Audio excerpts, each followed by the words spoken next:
রাজনৈতিক দলগুলোর সাথে জাতীয় ঐকমত্য কমিশনের দ্বিতীয় পর্যায়ের ১৫তম দিনের বৈঠক শুরু হয়েছে। সূচনা বক্তব্যে কমিশনের সহসভাপতি ডক্টর আলী রিয়াজ বলেন, তত্ত্বাবধায়ক সরকার ইস্যুতে রাজনৈতিক দলগুলো একমত। এর গঠন প্রক্রিয়া নিয়ে ঐকমত্যে পৌঁছাতে পারবেন বলে বিশ্বাস করেন তিনি। আলী রিয়াজ বলেন, ৩১ জুলাইয়ের মধ্যে জাতীয় সনদ তৈরির আশা করছে ঐকমত্য কমিশন। রোববার তত্ত্বাবধায়ক সরকার এবং প্রধানমন্ত্রীর একাধিক পদে থাকা নিয়ে রাজনৈতিক দলগুলোর সাথে আলোচনার কথা রয়েছে। উচ্চকক্ষ নিয়ে আজ কমিশনের সিদ্ধান্ত জানানোর কথা থাকলেও কিছু বিষয়ে আলোচনা বাকি আছে বলে জানিয়েছেন ঐকমত্য কমিশনের সহসভাপতি। বলেন, দ্রুতই এ বিষয়ে সিদ্ধান্ত জানানো হবে। চলমান সংলাপ চলতি সপ্তাহের মধ্যে শেষ হবে এমনটা আশাবাদ ব্যক্ত করেছেন তিনি। সেটা আমরা বলেছি, আমরা একমত হয়েছি।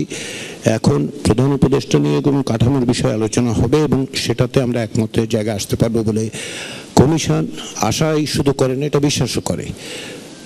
সেটার জন্য আজকে নির্ধারণ করা হয়েছে। দ্বিতীয় আরেকটি বিষয় নির্ধারিত আছে, যেটা প্রধানমন্ত্রীর একাধিক পদে থাকার বিষয়।